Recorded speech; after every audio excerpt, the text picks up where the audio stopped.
Prezzo, celebrity, man. What it is. Let me just say this. Okay. When you came up, bro, the way you're dressed, fresh to the night. I'm not even, no homo, bro. This is what I'd like to lose weight, get tatted up, and look like this. It's insane. Yeah, my guy. Good to see you, Sajid. Thank you, man. And then the other thing I noticed is his perfume. Is it Nishane? No. Which one is it? It's just my natural smell. You don't give me that secret, bro. I'm gonna do that, bro, for sure. I think I've smelled it before, but for sure I know it's not a cheap perfume because I'm a perfume guy as well. It's alright. I need to. Which one? It's gonna eat me if it's not Nishane. It's that. Is it a white bottle? Ceramic white bottle. I can give you a hint. Yes. It has magnet on the cover on the top. You know, like when you're closing it. Oh wait! It has a magnet. Wait! It's a blue bottle. No, clear. Clear. Yeah. But then the same brand, thick one with horses on it. Yeah. What is it called? No, that's a story for another. They didn't pay us, you know. They didn't pay us. And then, you know, when we share this, you know, like one thing, Sajid, like never share your ingredients because now you go to the club, right? And everybody's smelling like you. So, you know, you don't even... That's why we don't buy Calvin Klein perfumes. You feel me, bro? Yeah. Or Esimiaki and them. All that shit. Nah. But thank you so much for taking the time to come, bro. Thank you for having me, bro. I love the setup, man. You know, like, especially like the sword and the paintings. That's Japan, right? That's all Japan. That's Japan. So that was from Vish's who first took trip. that picture? This guy. Shout out Vish. Shout out to Vish for taking care. Yo, we really have to go there. I think it's a place. Life is too short, you know? It's too short. Yeah. But I want to get right into it. Look, I've been a big fan of yours. I told you we had met. This was sometime in 2003, 4 over there. Yeah. You had come with a gentleman by the name of Tablaze. Tablaze, yeah. Saints was going crazy. All the boys were running. Yeah. And then you see Prezzo walking with Tablaze. You know what the first thing I said to him was? You're my biggest fan. And then he looked at me, he's like, you got that wrong. I'm like, sorry, I'm your biggest fan. Yeah. Bro, can you believe? Full circle moment, man. Yeah, and you know, like even at that moment, like, what year was it again? I think 2004. I must have been in class 5, 6. 2004. At that moment, if somebody ever told me, like, you know, you and your brother Sajid will be like, you know, having a sit down, I would have said, get the fuck out of here. That's true. But Mungu ni nani, Joe? You never know, right? You never know who you interact with, you never know. You meet with. Because for me, Prezzo was this Jama that was bigger than life. Yeah. The Cash Money brother, the rap mogul of Kenya that had transcended what we traditionally knew. Yeah. And having you sit here, for me, it's like a pinch me moment. No, I appreciate that, bro. Yeah, I was Shika and Kim, I was like, Prezzo's here. So I'm a bit nervous, so I do apologize. Yeah? No. Yo, check this out. You know, one thing in life, you have to realize is never ever look over somebody. Never look past somebody. Because you never know tomorrow. You know, like, you might come to me and then I treat you as an a-hole. And then kesho na kesho kutwa, I'll need you. Yeah. And then I come back to you. That's where people go wrong. Yeah. The reason why I've been in this game for 20 plus years and I'm still here is because I know how to deal with people. Now you see, like, my main motto is life is like a mirror. When you look into a mirror and you smile, you get a smile back. I like that. When you look into a mirror and you frown, you get a frown back. You know what I mean? That's it. That's actually the energy you put out. Point blank, period. Is the energy you get back, right? And I'm loving this energy, bro. I'm loving this. This is one of many, man. My guy, all day, every day. So this CoffeePump is a very different type of audience, a unique audience. You're the first hip hop artist we've had. So I want to start from the very start because for me, personally, your journey has been very interesting because it's a non-traditional journey. Getting into music in itself, going to the lens you have, that must be a very interesting childhood. Talk to me about the early days. How did you where did you grow up? How did you, because I know there's Tanzania influence as well. Yeah, for sure. Schooling. How did we get into rap culture? What's happening, family? We've got another sponsor, MOFIT Supplements. Let's hear it out for them. We've got the whey protein, 24 grams of protein per serving. I love the strawberry flavor. We've got the pancake mix, quick and easy. Use it with water, use it with milk, fantastic. Creatine, I use 5 grams a day, and fat burner. They have a lot more. They've got a muscle gainer, they've got a pre-workout, they've got shakers. Do check them out. They've shown us some love. I want you guys to show them some love. MOFIT Supplements.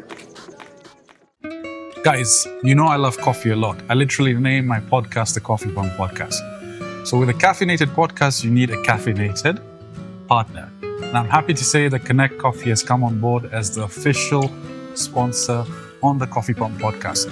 This is everything they have. My personal favorite is the Romeo blend. I first had this in 2016. Actually had my first business meeting at the Chiromo campus where we're shooting at today. They've shown us love. I'd like for you to show them some love as well. We'll link everything in the description of the video. Do check them out. Best coffee in Kenya, hands down.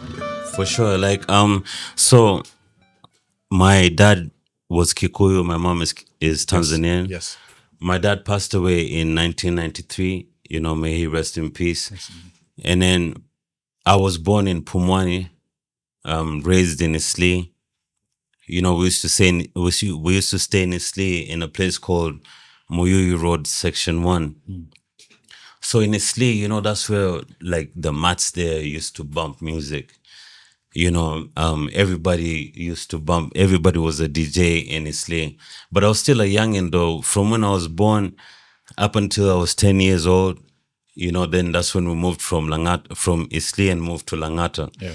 Now, the rapping part of me was always there because I used to recite other people's raps and stuff, Kina Ice-T and whatnot.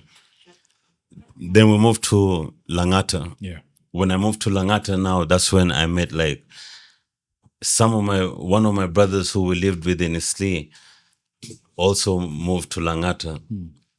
And he was a rapper. He had he had a group called Lunatics. So when we linked up, I was like, yo, man, you're in Langata too. He's like, yeah, I was like, yeah. So that's where, I started, we started recording. But we would start recording, with boom boxes. Really? Yeah. Okay, yeah, those early days, yeah? Yeah, and tapes and stuff, we have 2 boom boxes, right? One is playing the instrumental. The second one is recording. You press the play and the record button and then you go. Now I'm the J-Sticks, original tongue twister. Why the fuck your sister? She had a pussy blister. Hey. You know what I mean? So that's how it started. Yeah. You know what I mean? My man still has the flow. You can feel it. You can feel it. So that's how where... How old were you at that time, bro? I was 13 at that time. And that rhyme that I dropped, that's one of the rhymes that I started with back in the day because the group was called Lunatics. And then, I didn't even go by the name of Prezzo. I went by the name of J Speaks. J Speaks. Yeah, everything had to be Speaks, Lunatics, That's sick. That's sick. I can see the rhymes. So, to be honest with you, I was very passionate about music from the word jump. Yeah. To an extent whereby when I moved from Langata, I was still in Langata, but I went to boarding school in Greensteads in Nakuru. Oh, you were in Greensteads? Yeah. So in Greensteads, we used to have a talent show. God is my witness. Anybody who is watching this and was in Greensteads would be my witness. I bagged all of them. Really? Yeah, I went to Greensteads when I was in Form 1. Form 1, talent show, Prezzo. Form 2, Form 3, Form 4. It got to a point I'm like, you know what? Just expel me. And that's exactly what the guy did, My headmaster expelled me, bro. It was a Wazungu guy. What was his name? Mr. Morgan. Mr. Morgan. I remember when I moved to Nakuru, I went to Shalalji. Right. We used to have matches with Greensteads. Right, yeah. That hate-love matches at that time. Yeah, I know. so that rap culture was embedded in you from a very young age. From a very young age. And so, when I used to bag this, and mind you, at that time, I wasn't even doing my own lyrics. I can tell you when I was in Form 1, the song that I performed was Keep Their Heads Ringing by Dr. Dre. Ring, ding, dong, ring, a ding. I did it even better than the guy, you know. So after all said and done, I was even prepared, and they're like, so, and the winner is, I'm like, that's me. Jackson McKinney. I'm like, I told you, you know. And so it's mom. It's embedded. Was mom very traditional growing up in Isli? If you don't mind, asking, was Very she much. of Islamic background? No Islamic background. okay. But you see, like even my Swahili is on point because, you know, growing up, my mom being Tanzanian and my dad being Kikuyu, Yes. there was that language barrier. Yeah. So in my home state, like we just used to speak Swahili. But when I go to school, you know, then we'd speak English. So my Swahili is sanifu because It's beautiful. It's a know? Tanzanian Swahili as you well. know what I'm saying? So my folks were very traditional. My father was very strict. Like, you know, let me correct that. My father he used to give me tough love. You know what I mean? But with the same breath, you know, like he used to spoil me. Right. So the tough love is he'd ask me to bring A's back home. And then maybe sometimes I slip and fall. I never brought anything lower than a C. But then you see, like with a C though, you know, like even if it's a C minus, like at least, you know, pat a brother on the back and say, yo, yeah. But him, he never wanted to see that. But then after he scolds me, he would go and buy me remote control cars. I think in a way, I'm more tuned to your father way that tough love works because again, when you're raising up a boy, Right. if you say no, it's okay, you came second. No, it's okay, you came third. No, Right. it's okay. You wouldn't have that winner mentality you do have right True now. say. So that seed was definitely planted to merge you into who you are. True say. So And, props you know, guy. to be honest with you, at some point in time, you know, growing up, I'm only human, you know what I mean? And I was still a youngin'. So at some point in time, like, actually, most of the times I used to feel like he's so hard on me. You know what I mean? But then, like, as life goes on, you know, like, even after he passed away, I came to realize, you know, they say the older you grow, the wiser you become. Yeah. I came and started becoming thankful for that tough love because, you know, it molded me into the man that I am. And, you know, I see a couple of my friends who weren't brought up with that tough love, and I see so much fuckery, and I'm just like, man, Alhamdulillah, you know. Alhamdulillah. And in a way, yesterday's words turned into today's wisdom. Absolutely. So it's those things that you take. And again, I always talk about this. You have to sort of walk a mile In somebody's shoes. to understand sort of where that position they come from. Thank Maybe you. Mzee was like that because of the stuff he had gone through. True say, 100%. Sasa, we've established your lyrical genius from a very young age. Yeah. You want to do music. What's mom's reaction to that? You know, also, as much as my dad had tough love, the same thing with my mom. You know what I'm saying? Like, it was tough love. So when I finished high school, I started doing flying at CMC flying school. Which is I saw that you have a license as well. Yeah, right? I have a private pilot's license. Insane. So my mom told me, she like, you know, it was hard for her. Imagine for a mother to like raise a son, you know what I mean, without like a father figure. So, you know, when she came to realize about me rapping and everything, she told me, listen, you can do anything that you want, but all I need you to do is just finish your school. Once you're done with that, you know, hey, I would have played my part and the rest is history. So I couldn't wait, brother. You know, like my motivation was as soon as I finish school, I can do whatever I want. So it was in the back of my mind, like I did flying at CMC flying school. And then, you know, like I was dating this lady called Daisy who ended up being my wifey, but currently she's my ex-wife. We started dating since Form 5. Jesus. She was going, like she used to study in, what was that school called? Anyway, Which sides? in Karen, Brookhouse. Hillcrest, oh? No, Brookhouse. Okay. And I was in Brabant. So, you know, we linked up, you know, and we kept it going. And then my ex-wife, he came from a prominent family. So when they found out that, like she's dating this goon, they took her to Canada. That time I'm still in CMC flying school. So, I was like, man, Canada, you should have at least even taken her to Alaska.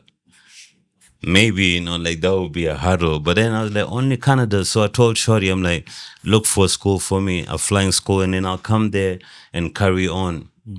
So went to Canada, you know what I'm saying? Finished with whatever I had to finish. And then I came back, had a sit down with moms. And then I told her, okay, you remember what you told me? You said once I'm done with school, I can do what? She's like, whatever you want to do. I'm like, okay, now I want to do music. And then there's this brother who was called Big Ted. Big Ted was into promotions and whatnot. Yeah. So my mom asked me to arrange a meeting with Big Ted. Big Ted came, and ever since that time, my mom told Big Ted, like, I was still a youngin'. So my mom is like, namwacha kwa mikono yako. You know what I mean? Yeah. And from there, henceforth, the rest was history. And here we are. So check this out. So when I started music, people had this mentality that, when somebody does music, unajua ni umanga, unajua bangi, pombe, nini, you know what I mean? But then once I released my first 2 singles, I got a endorsement from Trust Condoms. You know what I mean? I think I remember that you did an ad for them or something. Yeah. Bro, when I saw the paycheck, right, I was like, all right, cool. So here's what we're going to do. After my pops passed away, me and my mom were very close. So just to put my message across that I'm not just fumbling, when I got the paycheck, right, I took 500 out of it. All right. 500,000, bro. This is in 2004. That's a lot. In that sugar bag. And it was in the morning. I came from Endemol. No, not Endemol. Anyway, the advertising agency on Valley Road, Stedmark. Stedmark, is it? I think that's the one. Yeah. Yeah. I went there. They paid me. They asked me, so how would you like your money, in cash? I'm like, cash, because there was no M-Pesa at that time. There was no M-Pesa at that time. Yeah. Yeah, they gave me cash, bro, and I went and knocked on my mother's door. I gave her this bag, So she was wondering what is in here, When she opened it, she saw 500,000. After that, bro, she's the one who used to force me to write music. She'd get a piece of paper and a pen and tell me, andika nyimbo. Yeah, because she saw like there's a light at the end of the tunnel. And then, 500,000 at that time. Now you can imagine, if I gave her 500,000, you can only imagine how much I kept for myself. Correct. You know what I mean? But then the message went home, and like I told you, she's now the one who was asking me to write lyrics. Yeah, bro. So it's. I didn't assume it was that lucrative. Yeah. I mean, more so even now when we look at the industry. Yeah. With Spotify and all these streaming applications. Yeah. Like the Netflixication of the world. Mm-hmm. Do you think there's more opportunity to make more money, or is it now there's a big man in the middle taking cuts of everything? No, there's more opportunity. Like, think about it like this, bro. When we were starting this whole movement, right? There was no social media. Kabisa, there was nothing. Like, you Facebook know what I mean? there, so everything was guerrilla tactics. Now, what we used to do was, like, as an example, Capital FM, Eve D'Souza, Eve, right? Yes. She had this show like top 10 at 7 or something, So we had to mobilize people. I'd call Nazizi, I'd call Wairi, I'd call Bamzigi, I'd call Firoz, my whole CMB family. And we call Capital FM and change our accents and tones and say, hello, nicheze hiyo nyimbo ya huo Prezzo. Hiyo inaitwa naleta action. And then ukikata, you're like, hello? There was no call ID as well. Keep that in mind. Time, yeah, by the way. Guerrilla tactics. So I would call as well, I'm like, hello? Yes, mi naitwa Timothy.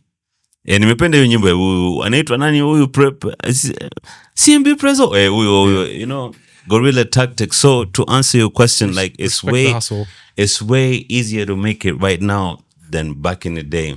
Let me ask you, did you ever have any run-ins with Issa? No, unfortunately not. I met him like a while back before I went to Canada. But at that time, like we used to just do parking lot pimping, though there was no music industry. Right. That was a while back, like in West T. Yeah. And when I listened to Issa, when I came back, he's actually part of my inspiration. Like, he could do both English and Swahili. Unaelewa? It was, I think, for me, who never used to listen to hip hop. Yeah. You was sort of the first foray into the local hip hop culture. Yeah. I mean, it was an untimely death for him, and I wish I got to meet him. But then I think he did set a mark in the industry as well, right? No, 100%, bro. Yo, for me to tell you that he inspired me, you know what I mean? That means a lot. Like there's that kuna kijana moja toka South Sea, Joe. Yeah. So, I was listening, and this time, like, I'm recording, but I haven't released any of my stuff, And I said, like, every time I would listen to Issa, it was inspirational. Then I said, if this brother can do it, so can I. And then one thing I respected about him is because, like, he was fluent in both languages, like English and Swahili. Yeah.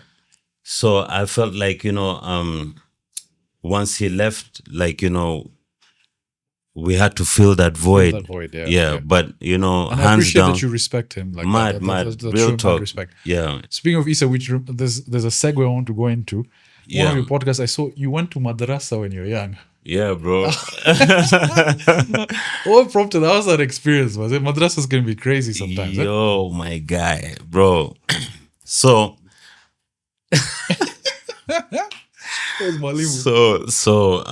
my pops, like I told you, the tough love and everything. So I think my pops, like, he just wanted me to be a disciplined young man, So he took me to Madrasa. The first day he got me a kanzu and everything. You know what I'm saying? Went to Madrasa, when they were teaching me the alif, be, te, the. Yeah. Bro, ukikosea kitu moja, they would take a pen and put in the fingers and then do that. I was like, yo, kwani, you don't love me, Crazy way to teach religion, right? You understand, bro? Like, so for me as a youngin, I felt like, like, if you teach me and then, like you're here breathing down on my neck, I cannot learn, like just give me some space and show me the guidelines, then I can move forward. But then every time, like I do a mistake, unanikamata, unaelewa. Some kids don't focus like that. You know what I'm saying? Yeah. Not some, sorry to cut you. Yeah, no. I'd say most, most kids, unajua, like at the end of the day, because, you're fearing. When you're in that state of fear, your mind cannot compute. Constant, yeah. Because now it's like the circuit's broken. You're more worried about this guy breathing down your neck. Yeah. But I co-signed with a few malims like that, even physical fights. Yeah. My younger brother, though, he developed calluses because he went through the ringer. He went through that system.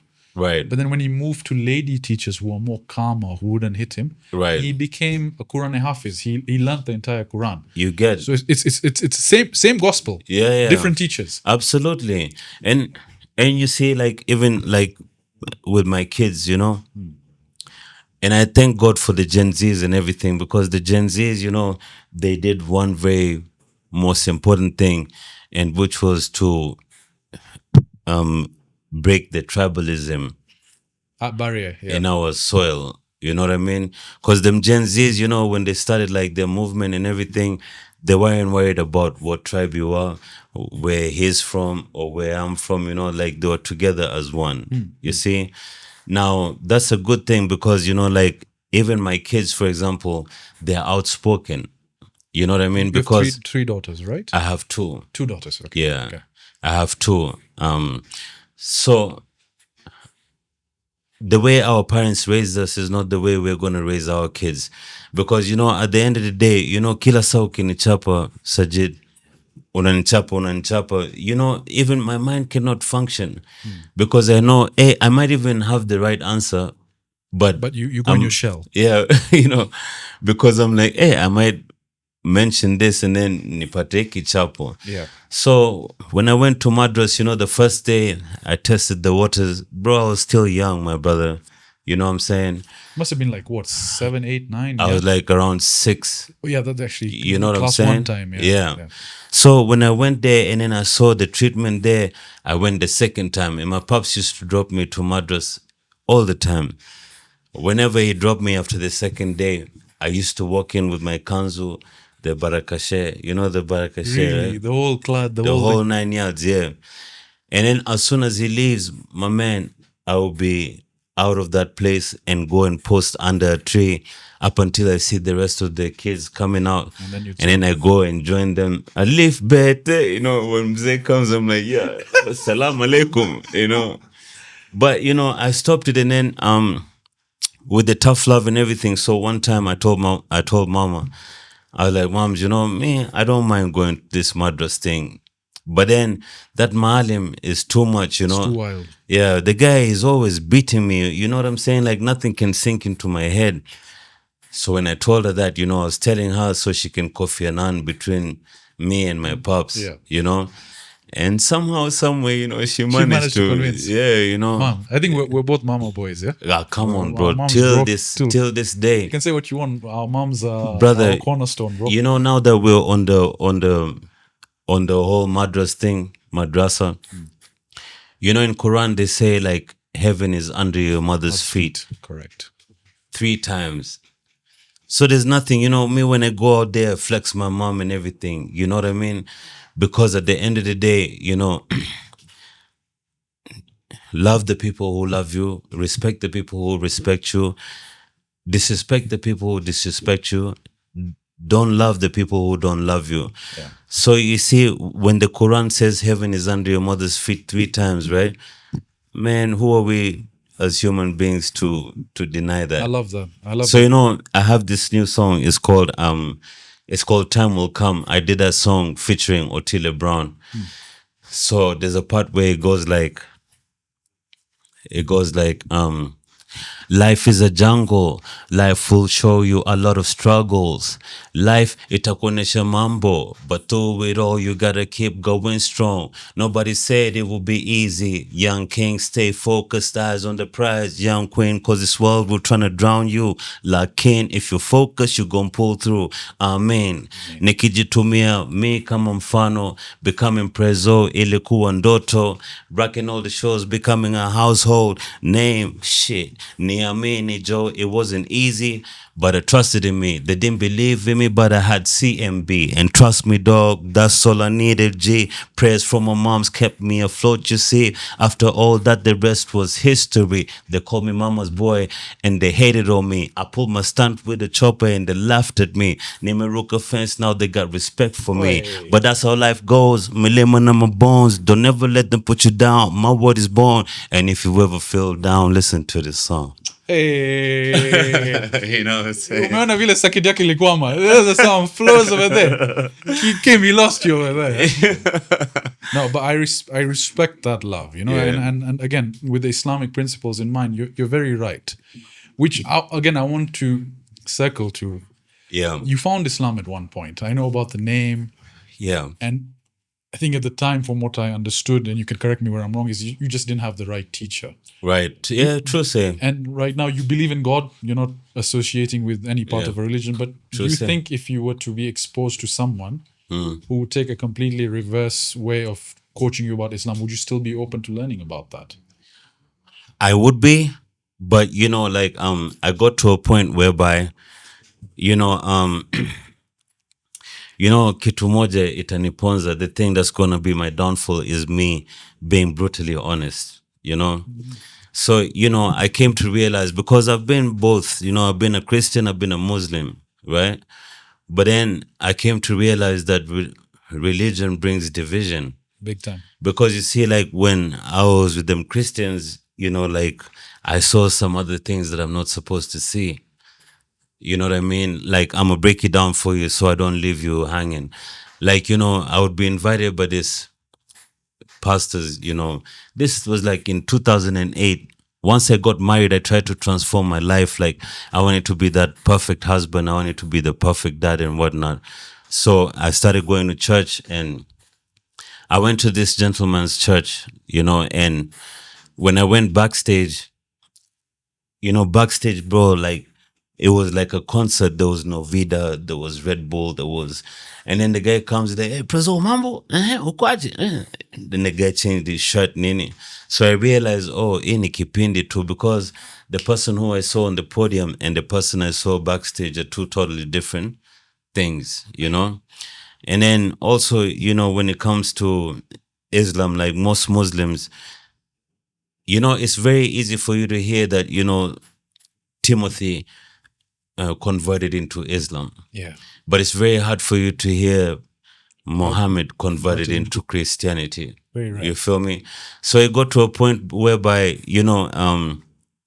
I just had to take life as it goes. And I felt like, if I really want to talk to my God, right, I can speak to him directly. Correct. I don't need no brokers. I don't need no nothing. No one can judge you. You know what I'm saying? Yeah. And actually, that's actually the most powerful prayer. Because my prayer is not like, dear Lord, we talk as homies, Yeah, I remember you saying that on Eric's podcast. It's a conversation. It's a conversation.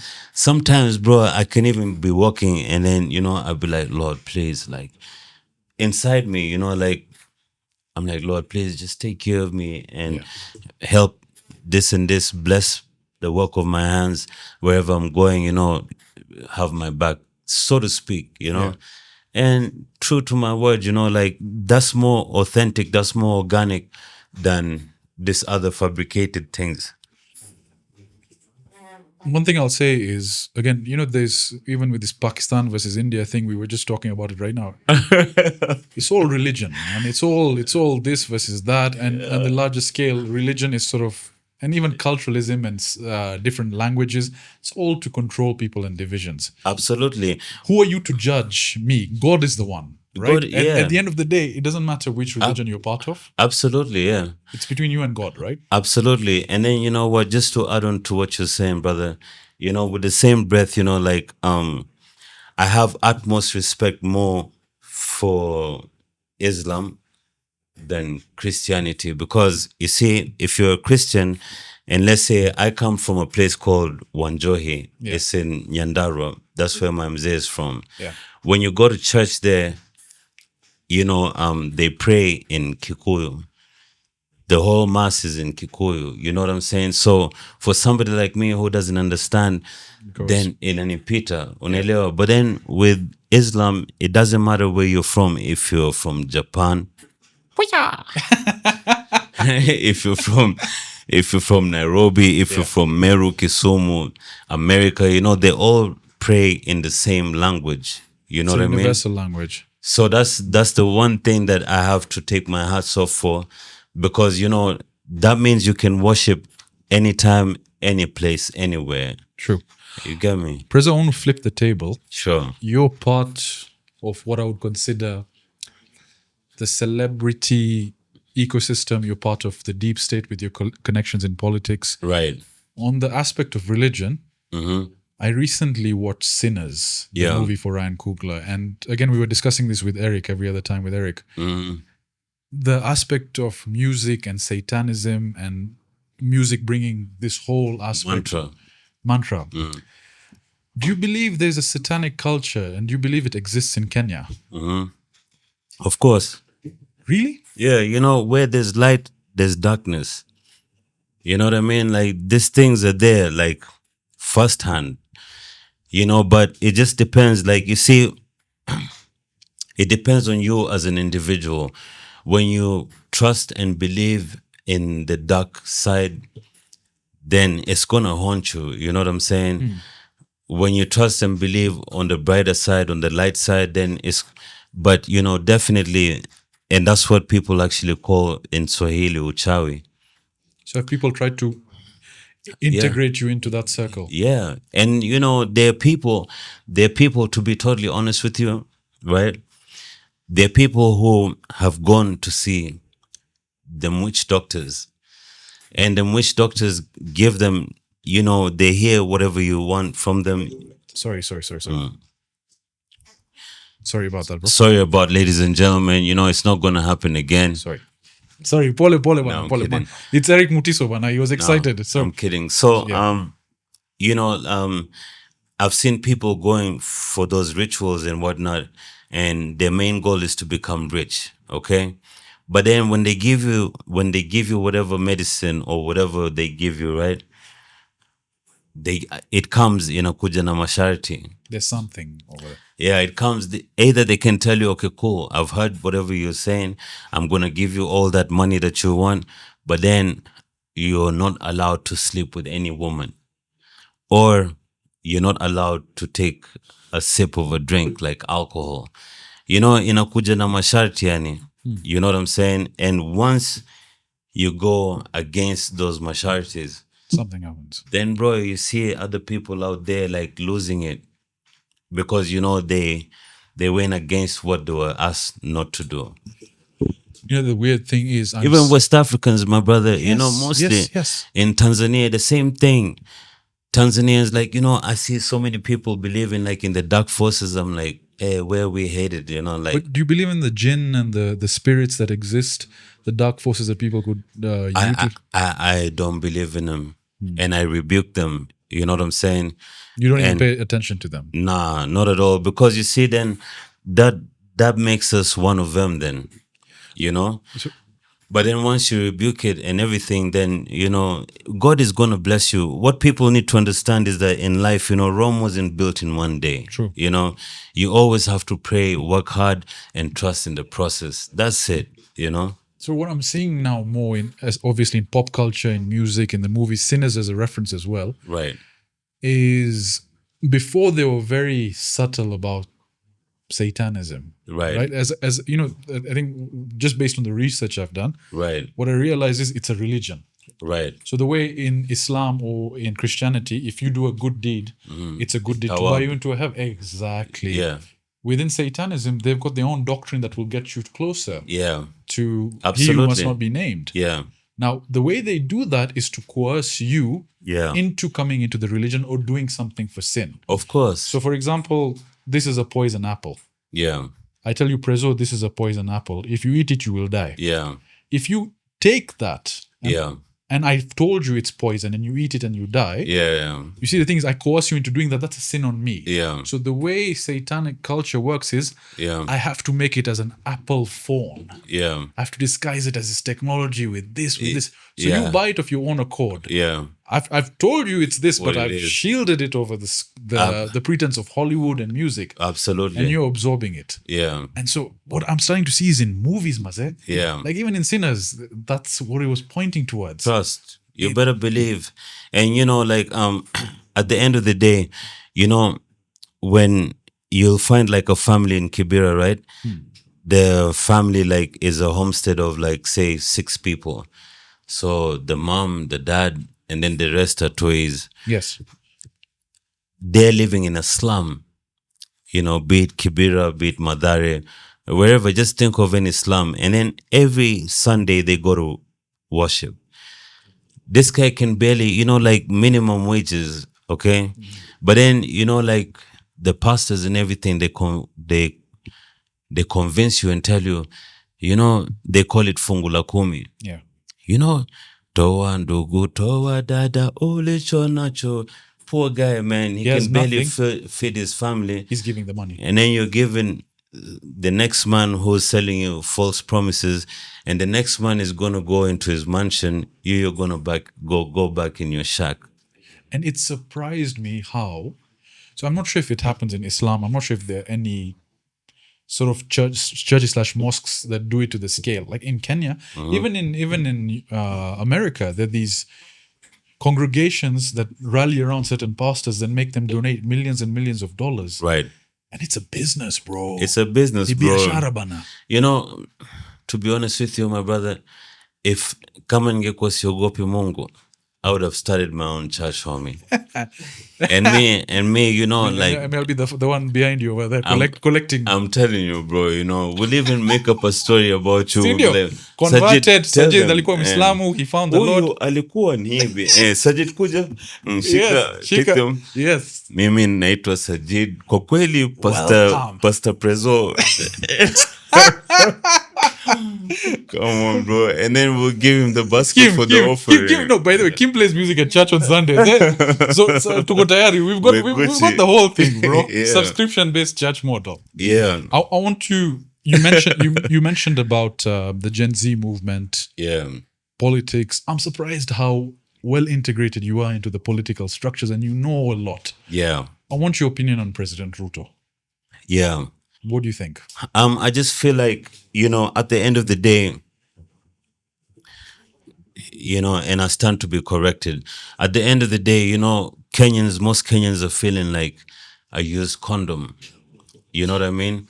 Because you see, like, when you get a shorty and everything, you start vibing her, start giving her lyrics and everything, start spitting game, unamwingiza box, yo. Unaambia, babe, me I got you. Anakuambia, yeah, but people have used me and everything. And then you're like, they're not like me. That's what makes me 1 in a million. Yeah. But once you get, before you go smash, you think, Promise the world. Protection.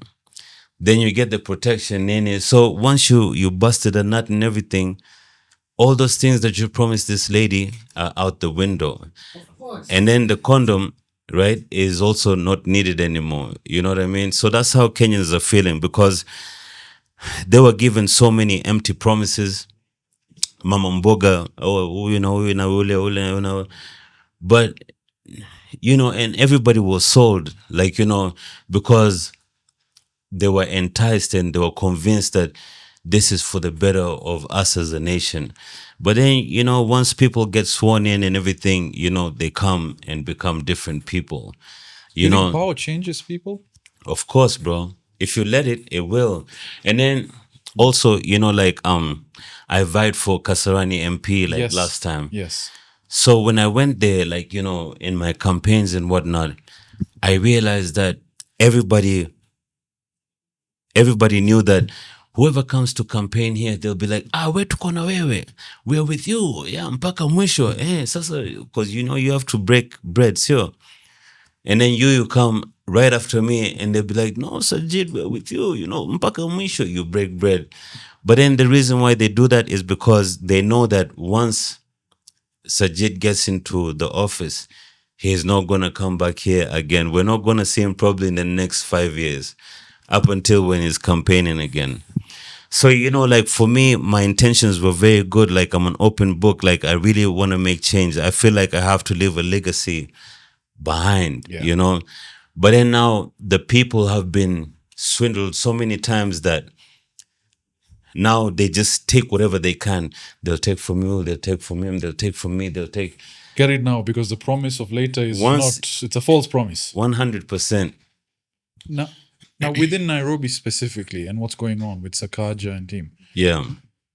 Who do you think is better? Did I answer your question though? You did, in the sense that, and it's also in relation to this, is that from what I gather is the system is a system. The system is a system. In order to break it, it's going to take not one, but many. Trust. So let's focus where we are at home. Trust, Nairobi. yeah, for sure. Before he came in, Nairobi seemed like a very promising, upcoming place where there are going to be a lot of changes. Yeah. Now, bana, 100%. But, also with the same breath, people have to realize that, kuna kesho na kesho kutwa. So, even if you lie to the people today, right? Don't forget that, sooner rather than later, you're going to need those same people. The same ladder that you climb to go up is the same ladder you're going to climb to go down. Yeah. And the people who you stepped on going up the ladder are the people who you're going to find, like, trusting in the process, moving slowly but surely. So now when all these politicians, when they come back and say, mimi nitawafanyia hivi na hivi na vile, do you think Kenyans are not dumb? And we've then caught up because it's the same lyrics, just 100. the different artists. 100%. And then you got to keep in mind that I told you, man, shout out to the Gen Zs and whatnot. Because, whoever is 16 years old today, right? By 2027, Yes. they'll be eligible to vote. They'll be 18, right? And these people have no tribalism. These people have unity, Correct. So I feel like, wherever we're headed towards the right direction. And then again, big shout out to the Gen Zs because they made noise and the whole world listened to their noise, bro. It did. It shocked people. It was a global movement. Yeah. Did you go for it though? I didn't, bro. I was there, bro, full force. You know what I'm saying? How was that And experience like? my brother, I saw a tear gas canister coming from my head, like literally. And then, like the panic because I was trying to work, like I had my team, one of my business partners is called Steve, Mr. CEO. I had a whole entourage. So we're walking, I saw a tear gas canister coming to my head. I said, you know what? We can just chill on this side, you know what I'm saying? And then just say reject the financial bill, you know what I mean?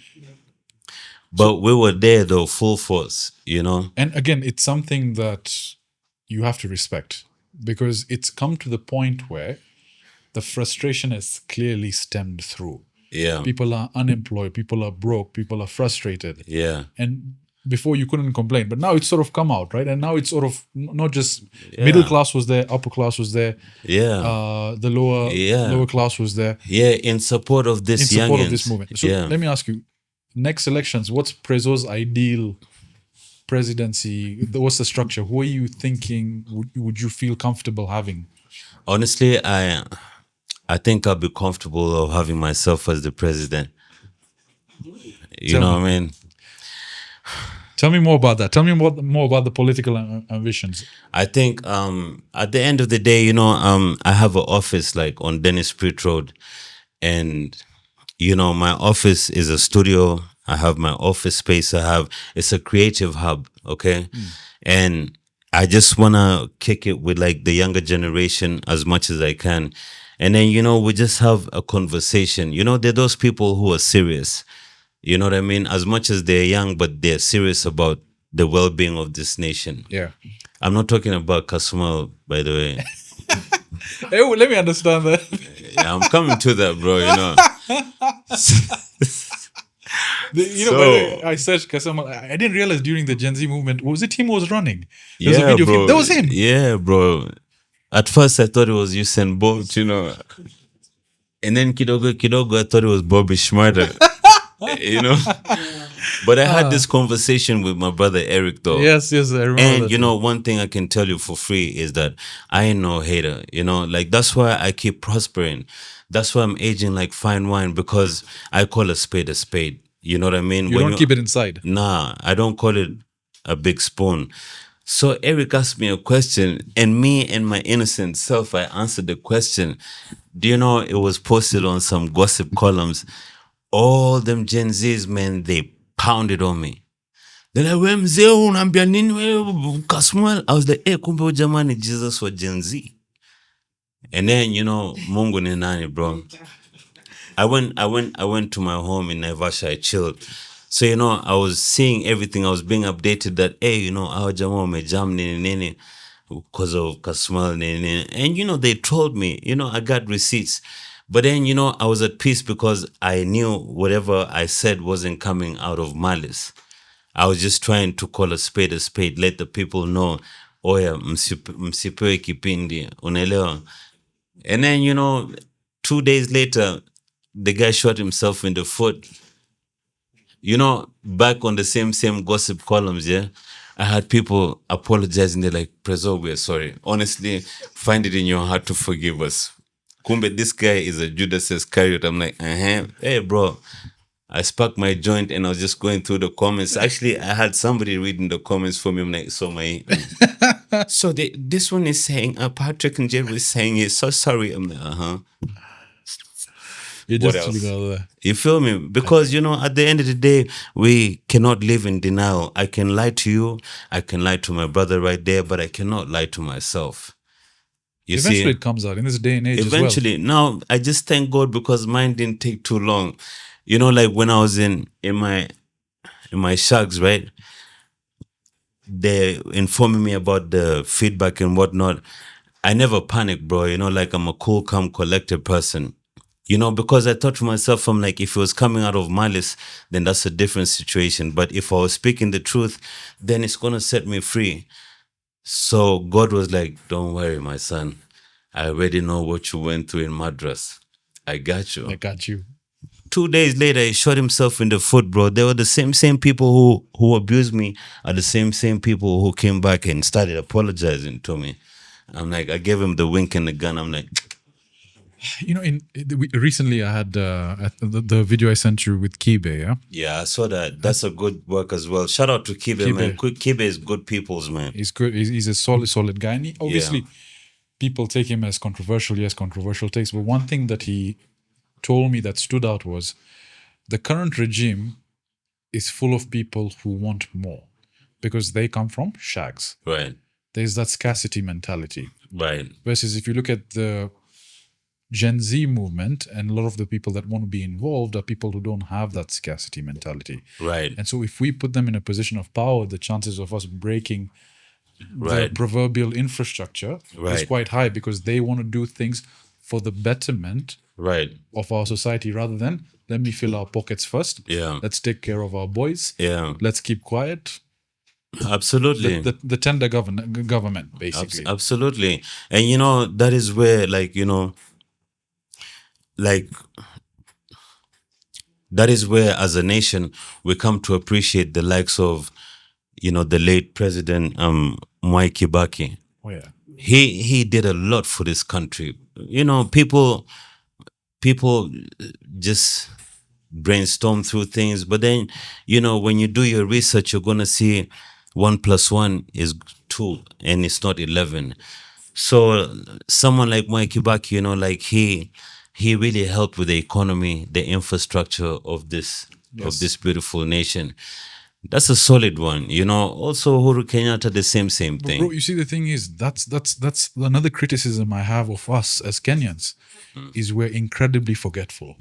Oh, Because Ruto's presidency come, Uhuru was amazing. Uhuru walikuwa huko, Moi walikuwa, Kibaki was amazing. Yeah. Kibaki was, this is not for, so you see, we keep forgetting. It's human nature. It's human nature, right? Yeah. Right. So you've been beaten up, this guy used to beat me less. Yeah. This guy's chopping you, this guy used to beat me less. It's human nature. Is it going to change though, man? It is. And, you know, just so that I don't lose my train of thoughts. Yeah. Like, you know, even Mzee Moye, you know, like people have their own opinions and they're entitled to their own opinions. But Mzee Moye also, you know, like he tried his level best. So by the time, like, you know, he was actually stepping out of office to hand it over to Kibaki, Kibaki was in a wheelchair. Remember when he was being sworn in? Yeah. But Moye said one thing. He's like, nyinyi mtaniwomboka. People were like, go to hell, you know. True to his word, you know, like, baada ya muda mrefu, guys were like, hata fadhali Moye, hata fadhali. And we're talking about him. We're remembering him. And we're remembering him. And he said that, you're gonna remember me. Right now, I might seem like, you know, an evil person, this dictator, but you're gonna remember me. And I just have this vision of, you know, in life, some countries deserve to have a dictator for things to go straight and smooth sail. To control things. Give you a good example. Look at Iraq, right? They said, Saddam Hussein has nuclear weapons, yada, yada, yada. The states, they invaded him, got rid of the guy. But ever since they got rid of him, it's been years. Yeah, you cannot see any progress. Like, you know, you can just see clearly these guys were just targeting this guy because of ABC. Another example, you look at somebody like Gaddafi, you know what I mean? Like Gaddafi, you know, they waliingilia Libya nini. Once they got rid of the guy, how far has Libya gone since his demise? It hasn't. Nowhere, you know? You know, this whole, again, I went down this whole rabbit hole. Yeah. And it went to the point where people were like, the victors are the ones who write the history. Right. And it went to extremely controversial depths of saying that the Hitler era, the Right. World War II era, Right. that was written by people who wanted you to believe it went a certain way. Trust, bro. See it in it, you know. There's a lot of things Trust, that bro. have happened. So Yeah, and are you into those things? Do those conspiracy theories? Do you of dive course. down those rabbit holes? Of course, bro. You know, every day you learn something new, and you know, like education doesn't just stop like when you're done with school. Yeah. And then especially like right now we have the web and whatnot. You know what I mean? So every day you try and enlighten yourself. You know, you keep your mind enlightened, and you know. But I go through these things, and that's why, you know, we can comfortably talk about Saddam Hussein, Libya, and then, you know, because once they get rid of somebody who they say is not good for us, They put in there. what we expect is to see change and something better. And I think in a way that hope to see a better future. Yeah. My hope is I'll see you on that TV show again and you call 999 and someone actually picks up. Yeah. Who was that, Jama? Larry Mado. Did you see that? Prezzo literally, I think we can try and put the clip over here. Prezzo called the 999 number. Yeah. No one answered. And CG was asking you, who are you tombaying? CG who's He told me, he was asking me, is it behind the scenes? You asked me a question. Yes. You were like, is it true that, you know, you popped so-and-so's cherry? Oh yes, there's been this rumor going around, Right. that you pop somebody's cherry. Right. Is it true? Whether it's true or not, Larry, to be honest, you got, I think you got your phone with you? Yes, I do. There's so many important issues out there that should be looked at, rather than who popped whose cherry got popped by who. Let me borrow your phone. I'll give you an example, yeah? This is the trend, isn't it? Yes. Okay, so let's say I have an emergency. Right. Or God forbid somebody else has an emergency. Okay. Right? What number would you dial for an emergency? In Kenya, Yeah. 999. Thank you. Let's do that. Right? All right. Okay, so I just dialed 999, ladies Alright. and gentlemen. There's more important issues in this Welcome world. to the National Police Emergency Helpline. Thank you. Press 1 to talk to an officer. Okay. If the call is not an emergency, please hang up. I pressed 1. Yeah? All right.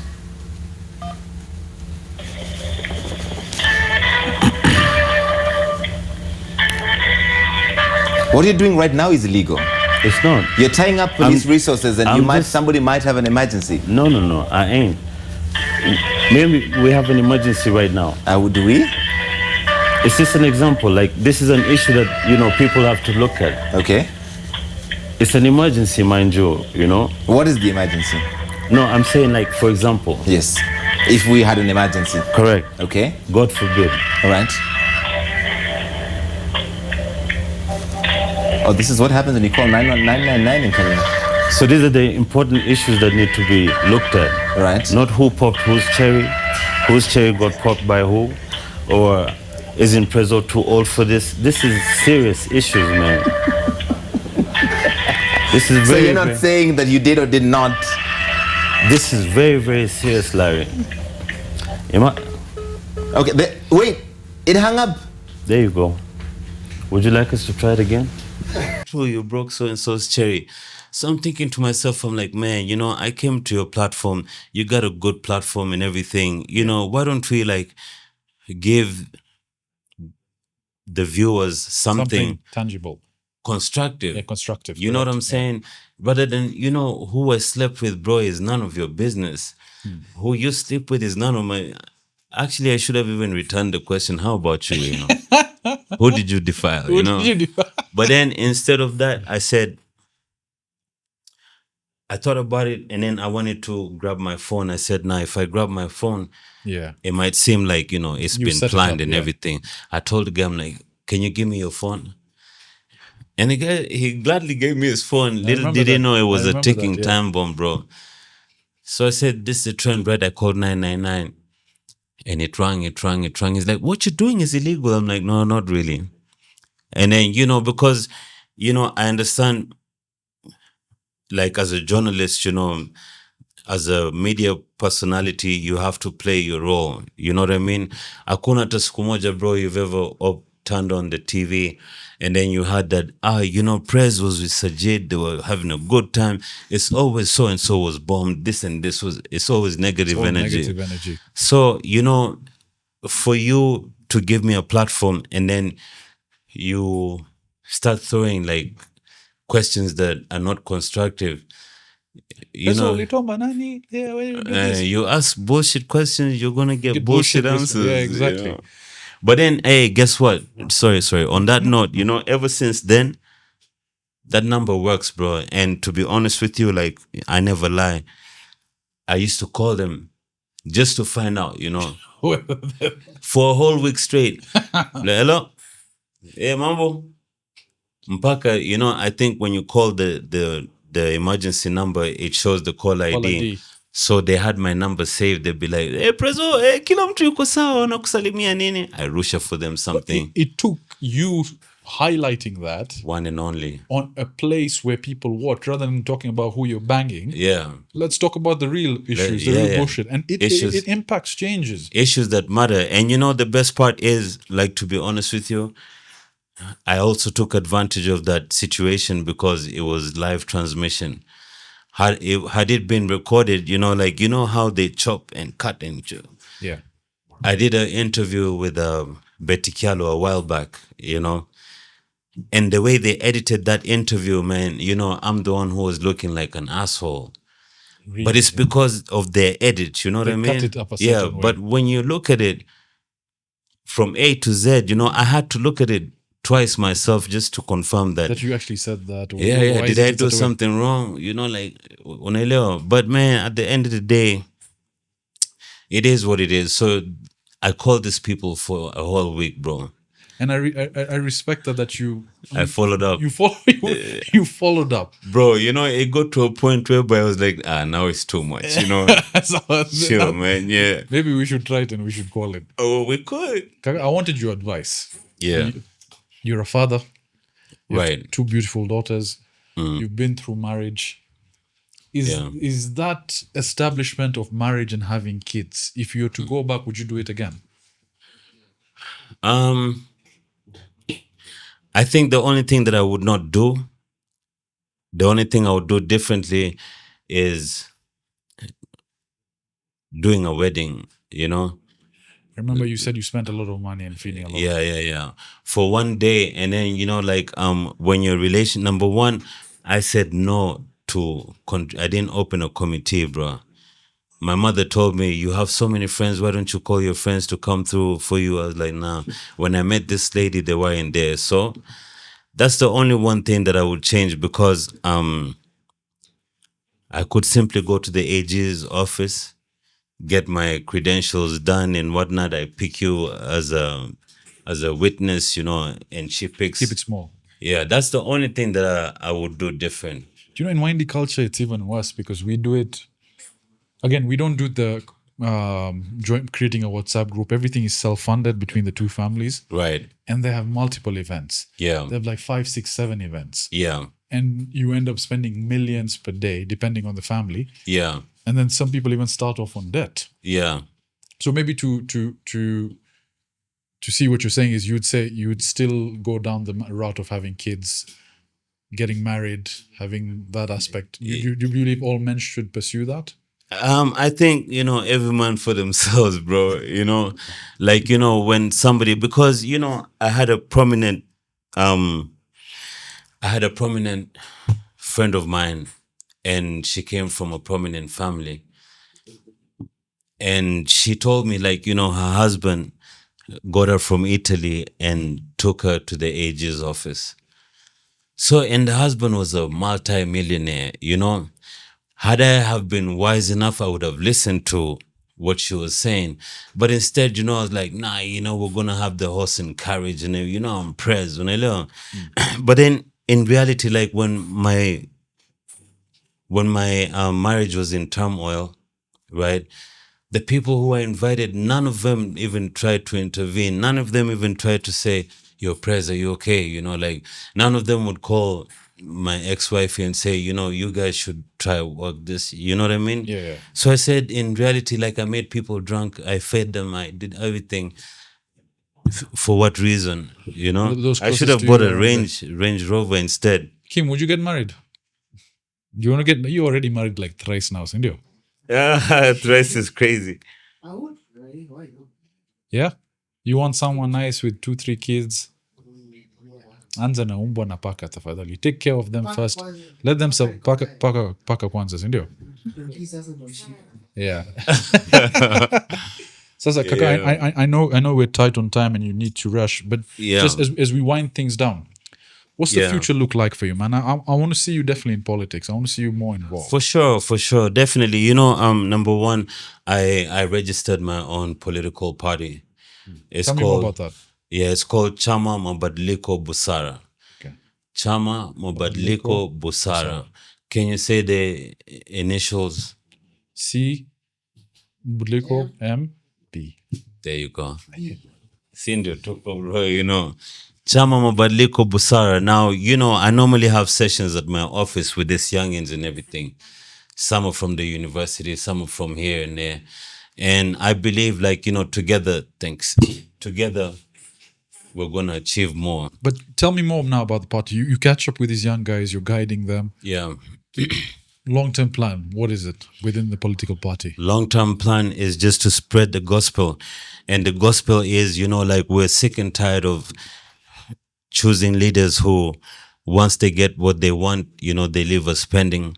You know, we want leaders who are gonna make change. I don't even want to be a leader, bro. You know, us, we have to fight for our kids and our kids' kids, you know, and their future moving forward. Sort of like, you know, how we did with the industry.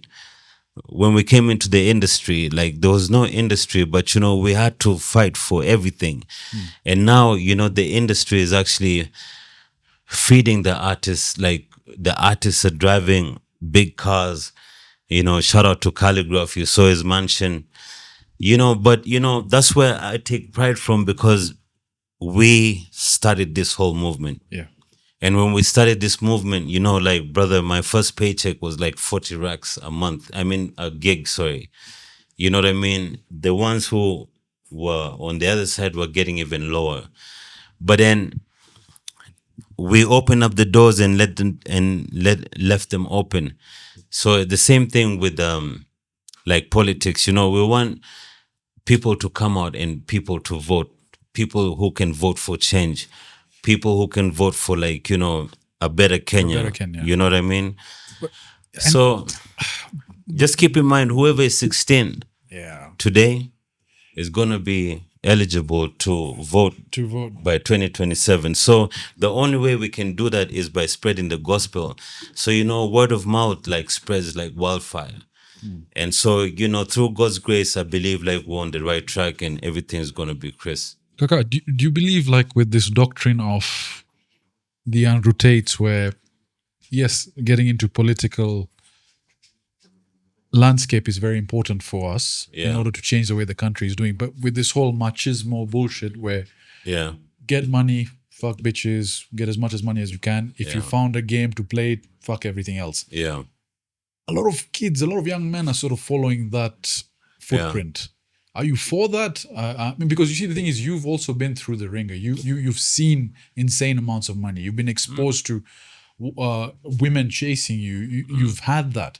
And there are people who want that, but also want that change. Right. But you see, the thing is, this is the one that's more attractive. This is the apple that's more ripe. Yeah, I hear you.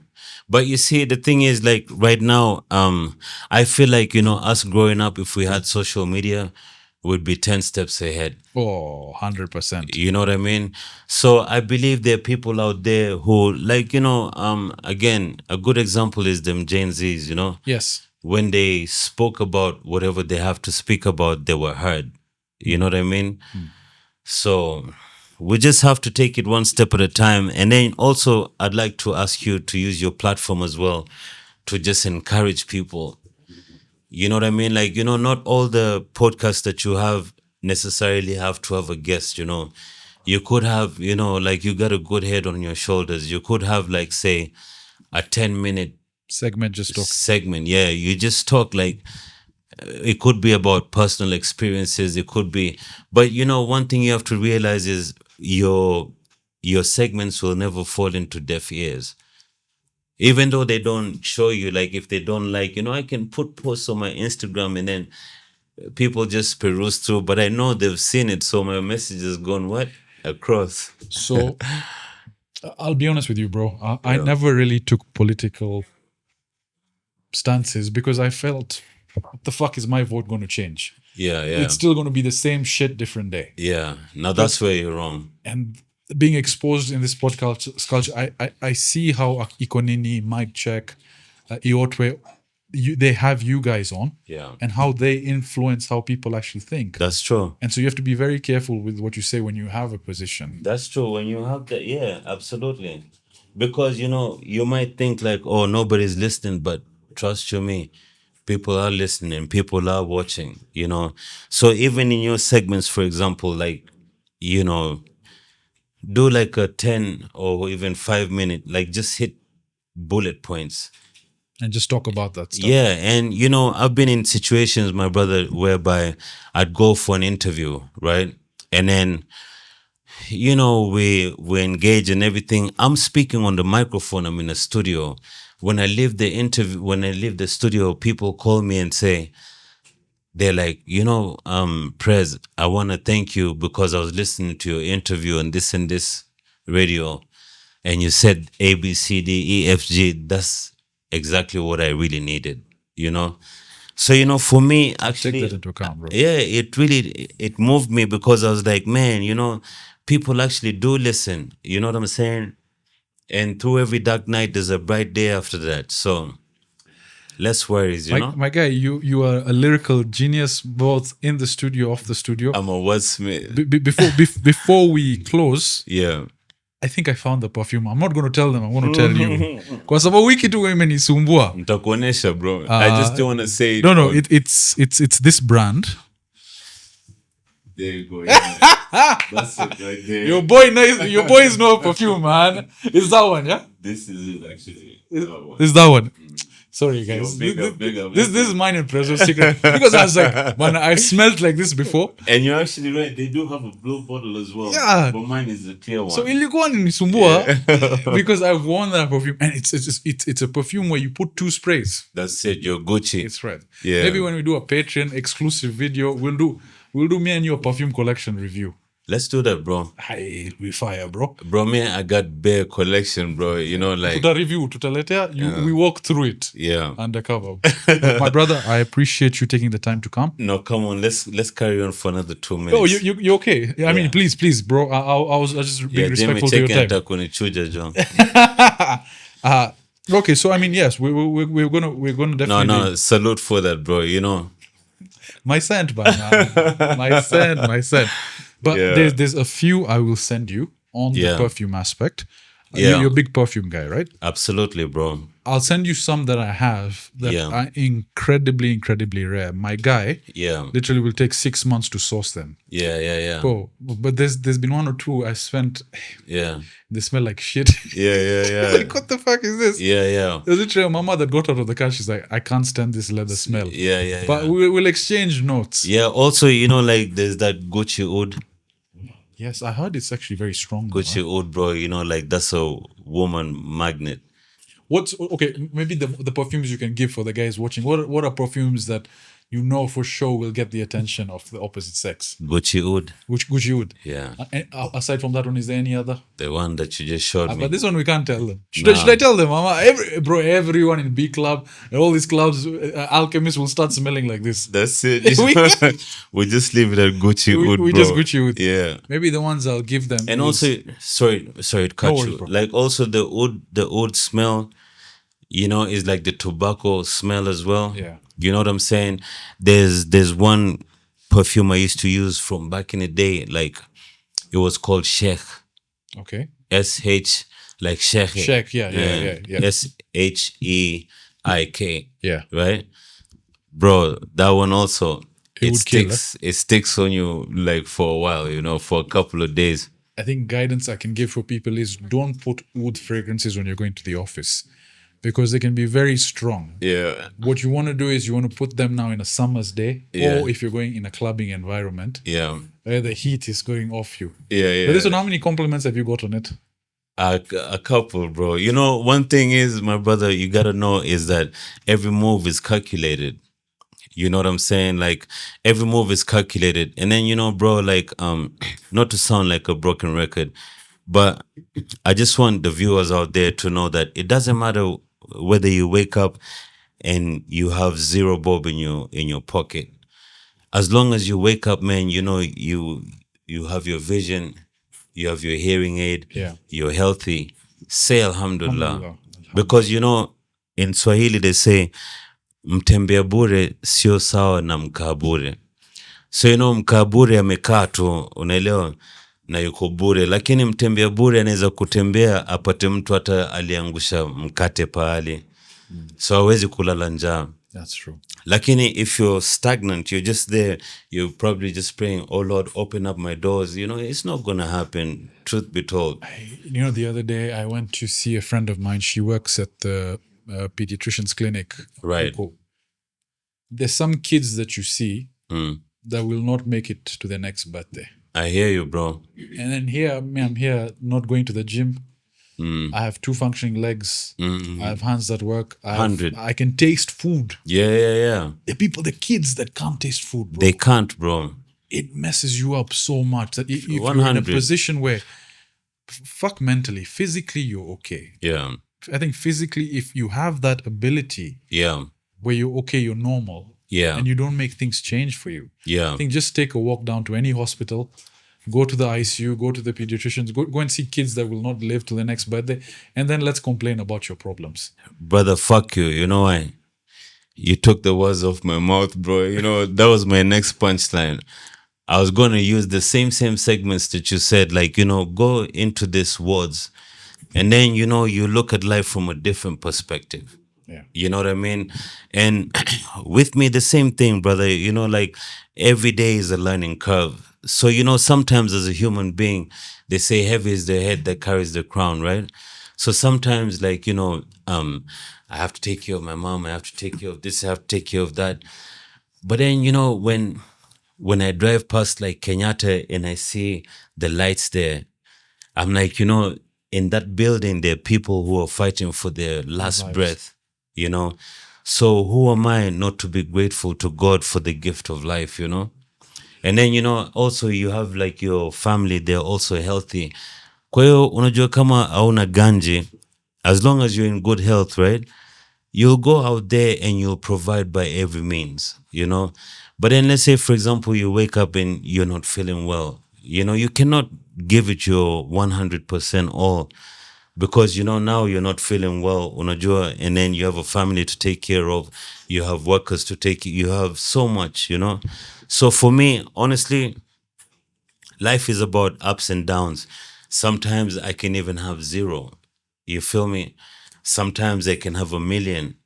But then, you know, like before, I used to have this mentality whereby when I wake up and I have that 1 million, I wake up in high spirits, bro. I even say hi to the watches. I say hi to everybody, bro. Money changes. It amplifies your feelings, right? At that time. But then, you know, also with the same breath, I had to sit back and correct myself because when I don't have that 1 million in my pocket, then the same watches I was saying what's up to everybody who, even my neighbors, you know, I'll be like, scoop face. Morning, Prezzo. Good morning. You know, whereby yesterday when I had the mic in my pocket, I'd be like, hi, how's it going, neighbor? You know, but then I had to correct myself. I said, yo, so that means that money controls you. Like, you know, it means that, you know, it controls your happiness. Whenever you have it, you're more than excited. Whenever you don't have it, you know, you're gloomy. And yet, most importantly, you're in good health. How long did it take you to realize that, though? Because you see, Took me. I'm going through, and just sorry to cut you short. No worries, bro. I'm going through the same thing where I'm seeking my external validation in materialistic items. Absolutely. in money, in the clothes, in the women, in this, in that. And what you find is you find yourself fleeting. Yeah. It sucks you dry. Right? Yeah, it's true. It It's draining. finishes you to the point, and when you get it, you go in this ebb and flow of life where you're high and then low, high and low. And it affects who you are as a person. It right? does, yeah. How long? I mean, for you to have that wisdom, you must have gone through a lot of shit, if you don't mind me saying. True say. And you see, at the end of the day, like growing up without a father, right? It's not that like I'm looking for sympathy or anything, but then the truth is, growing up without him, it had to make me become a man way before my time, right? So as time went by, you know, I encountered so many things, you know what I mean? I encounter so many things. So, you know, like I see things and then I read between the lines and then I put two and two together, you know. But then, brother, you know, it's like, say, for example, you're in a relationship. And then, you know, people say, you know, a woman is the backbone of a relationship. So, for example, say you're living with your woman and everything, and then you guys are in love and all that, you know. But then the woman has the power to dictate how your day is gonna go. 100%. 110, you know. Like today I want Sajid to be happy. Tap. Yes. She switches on the socket. Today I don't want him to be happy. Tap. She switches it off, you know. So for how long are you gonna keep that going for? You know what I mean?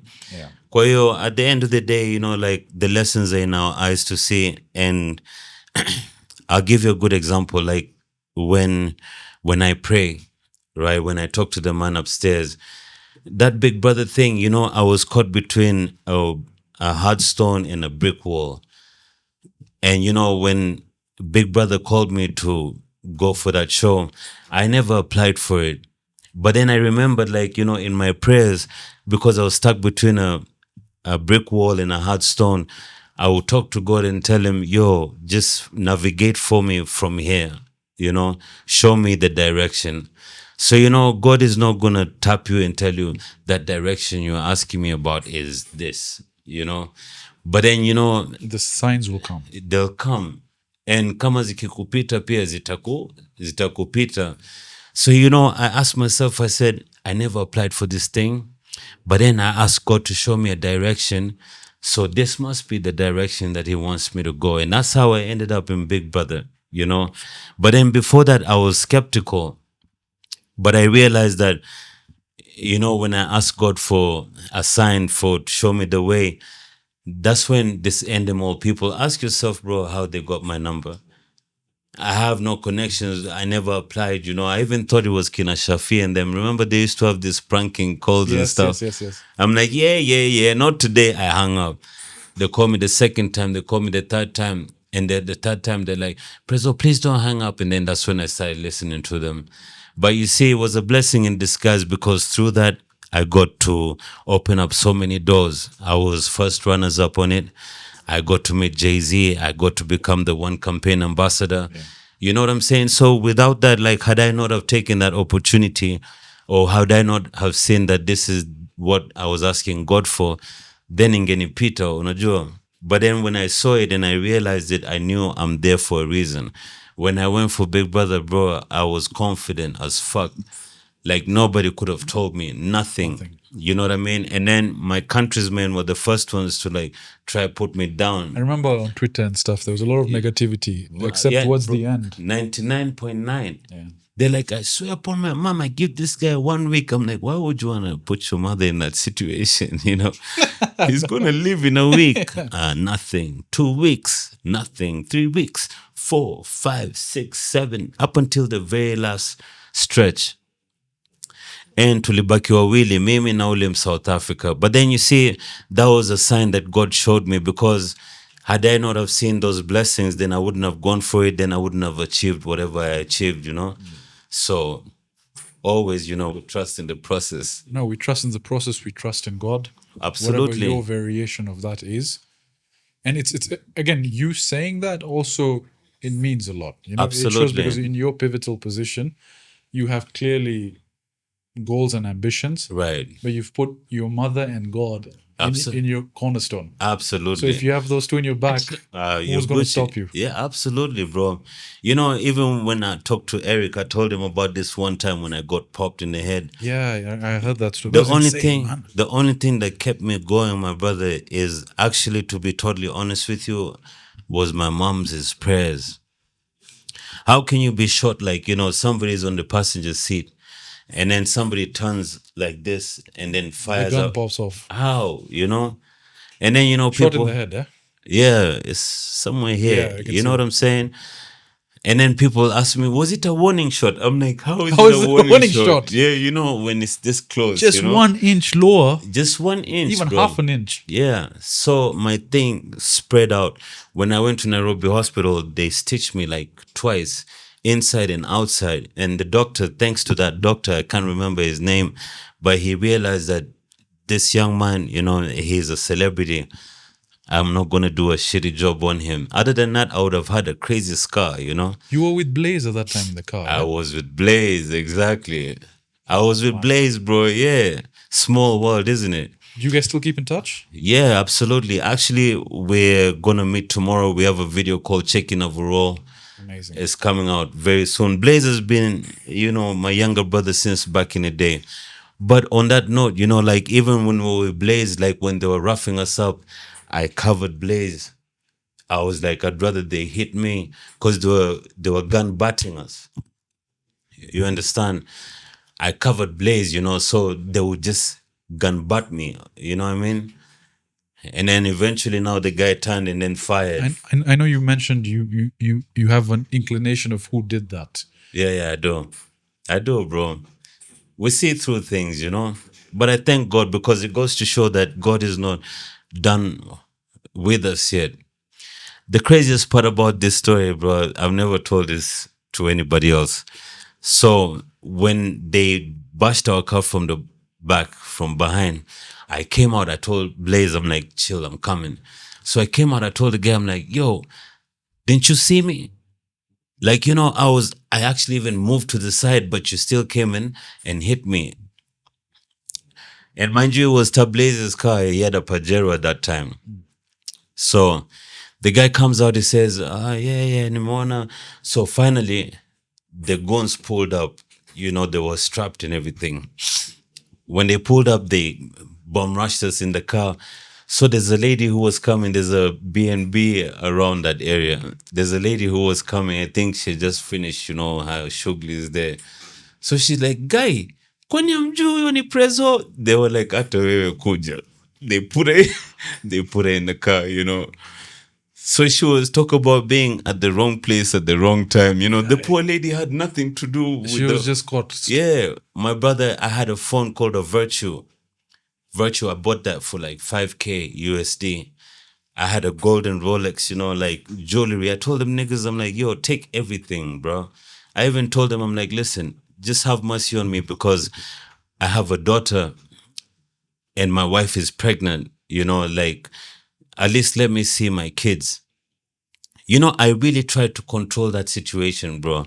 And then they took us to Buruburu. After now, they shot me, you know, like they started panicking because now I'm feeling blood coming down my eyes, you know. That's the worst feeling ever because, you know, You blood. don't know what's going on, right? I don't know, bro. I'm asking myself, I'm like, okay, is the bullet inside? But then you see also at the shooting range, you know, like you're taught, you know, like if somebody shoots at you and you hear the gunshot, that means you're not dead. But if you don't hear the gunshot, then no, you know. Have you seen the BBC documentary? actually this the Sopranos ending where it ends in silence Yeah.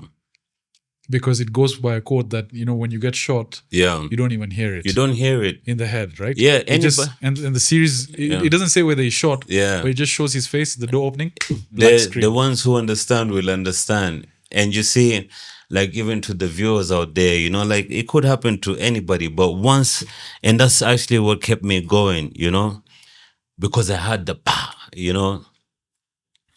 I think the guy did he hit a bump and the trigger must have just slipped? No. You see, when you fire a firearm, that kick The kick, yeah. is what saved me, bro. How, I really don't know, you know, like It was just God's grace. You So know his what I mean? intention was to shoot you, actually. Of course, bro. Of course, my brother. And then, like after that, now they all turned into panic mode. Like, what the fuck, like, because, also, it depends on how you speak to people. So I was calmed the there. situation. I was very calm, bro. Even after being shot. After Blaze, I told them, dudes, I'm like, I know it's not your fault. You know what I mean? You see that phone I've given you is worth this and this much. Them chains that you have are worth this and this much. That Rolex, but please just let us go. Take the car, take everything. Unajua? And that's how, we ended up like wakatutupa buruburu in a kichochoro in an alley. They said, you see that light right there? There was a floodlight like 200 meters away from us. They said, you see that light right there?